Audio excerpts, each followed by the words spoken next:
Bienvenue. Aujourd'hui, on va décortiquer ensemble la philosophie d'un véritable géant de l'investissement. L'objectif, comprendre comment bâtir un portefeuille qui peut, littéralement, résister à n'importe quelle tempête économique.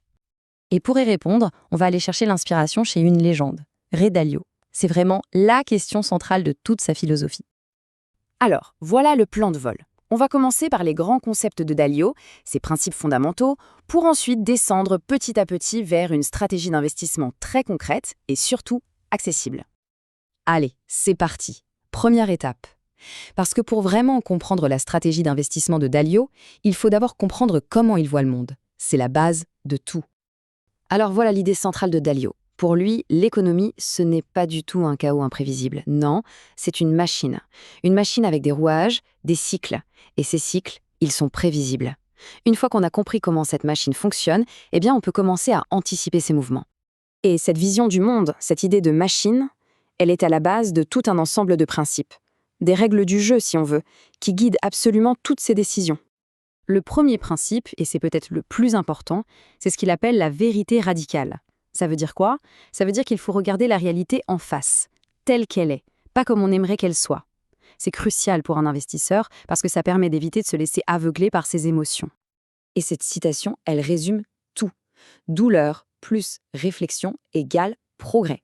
Pour lui, une erreur, une perte, ce n'est pas un échec, c'est une leçon précieuse si on prend le temps de l'analyser froidement pour progresser. Bon, tout ça, c'est la philosophie. Mais concrètement, en matière d'investissement, comment ça se traduit? Eh bien, tout découle d'un concept qu'il a baptisé, rien que ça, le Saint Graal de l'investissement. L'idée, elle peut paraître simple, mais elle est incroyablement puissante. Le but du jeu, ce n'est pas juste d'avoir plein d'actions différentes. Non. Le but, c'est d'avoir entre 15 et 20 sources de rendement qui sont décorrélées, c'est-à-dire qu'elles ne bougent pas toutes dans le même sens en même temps. Et c'est ça la clé. C'est ça qui permet de réduire le risque de manière drastique sans pour autant sacrifier le rendement. Et cette obsession pour la diversification, pour la protection contre l'imprévu, elle nous amène tout droit à son fameux cadre d'analyse, les 4 saisons économiques. Comment faire pour que le portefeuille non seulement survive, mais puisse même prospérer, quel que soit le temps qu'il fait dehors? Alors, comment ça marche? C'est assez simple en fait. Dalio simplifie l'économie en 4 grands scénarios, basés sur la croissance et l'inflation. Et pour chaque scénario, il y a une classe d'actifs qui tire son épingle du jeu. Par exemple, si la croissance et l'inflation sont au rendez-vous, les matières premières sont parfaites. Si la croissance est là, mais pas l'inflation, ce sont les actions qui s'envolent. Quand ça ralentit et que l'inflation monte, on est content d'avoir de l'or. Et enfin, en cas de faible croissance et faible inflation, ce sont les obligations d'État qui servent de refuge. L'idée, c'est d'avoir toujours quelque chose qui fonctionne, peu importe la saison. Ok, la théorie est fascinante. Mais comment est-ce qu'on passe de ces grands principes à quelque chose de concret, un algorithme qu'un investisseur particulier pourrait utiliser? On passe de la philosophie du maître à la pratique de l'apprenti. Et voilà la recette de base du portefeuille All Weather. Alors, au premier abord, 55% d'obligations, ça peut paraître énorme, non? Mais il faut comprendre que les actions sont beaucoup plus volatiles. Donc, pour équilibrer le risque, et non le capital, il en faut beaucoup plus.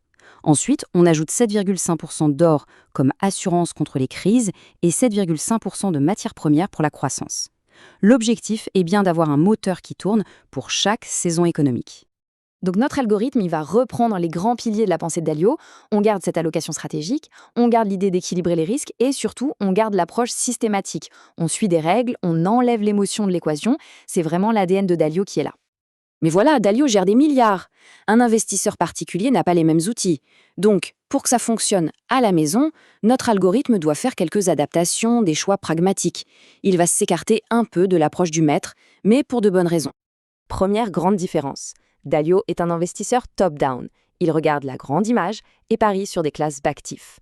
L'algorithme, lui, adopte une approche bottom-up, c'est-à-dire qu'au lieu d'acheter les actions, il va aller chercher une par une des entreprises individuelles de très haute qualité. Et ce choix est fondamental, parce que ça permet d'appliquer des filtres très stricts. On veut des entreprises rentables, peu endettées, solides. On ne se contente pas d'acheter l'indice, on se constitue un portefeuille d'entreprises qu'on a choisi pour de bonnes raisons. Autre adaptation, pour simplifier, Dalio applique sa parité de risque sur tout le portefeuille, ce qui est complexe. L'algorithme, lui, va l'appliquer uniquement à l'intérieur de la poche actions. On équilibre donc le risque entre les 15 actions. Pour le reste, on garde les poids fixes de la stratégie de base. Et enfin, dernière différence de taille, l'algorithme ne cherche pas à deviner le prochain mouvement du marché. L'allocation est fixe, on la rééquilibre périodiquement. Pourquoi? Parce que toute la beauté du portefeuille all-weather, c'est justement qu'il est construit pour qu'on n'ait pas besoin de timer le marché. Alors, au final, qu'est-ce que ça donne ce mélange entre la grande philosophie du maître et les adaptations pragmatiques de l'apprenti? Regardons les résultats. Là, je crois que le graphique parle de lui-même. Le bénéfice numéro 1 de cette approche, c'est la protection. Quand ça secoue très fort, un portefeuille 100% action peut facilement perdre 50%. C'est énorme. Avec une stratégie de type all-weather, historiquement, les pertes maximales sont divisées par 2. La différence psychologique est juste colossale. Et ce qui est aussi très intéressant, ce n'est pas seulement ce que l'algorithme choisit, mais aussi ce qu'il rejette. Le filtre de qualité va écarter des entreprises qui présentent des signaux d'alerte, la dette gigantesque chez Warner Bros., les marges qui se dégradent chez Intel ou même la volatilité extrême de Tesla. C'est une façon de se protéger des accidents. Et ça, c'est vraiment le cœur de toute cette philosophie. Avant de chercher des gains spectaculaires, la priorité absolue, c'est de ne pas perdre d'argent. La protection du capital, c'est la base sur laquelle on peut construire la performance à long terme. Et donc ça nous laisse avec cette question, une question que tout le monde devrait se poser. Est-ce que mon portefeuille est construit uniquement pour le beau temps? Ou est-ce qu'il est vraiment prêt pour un changement de saison?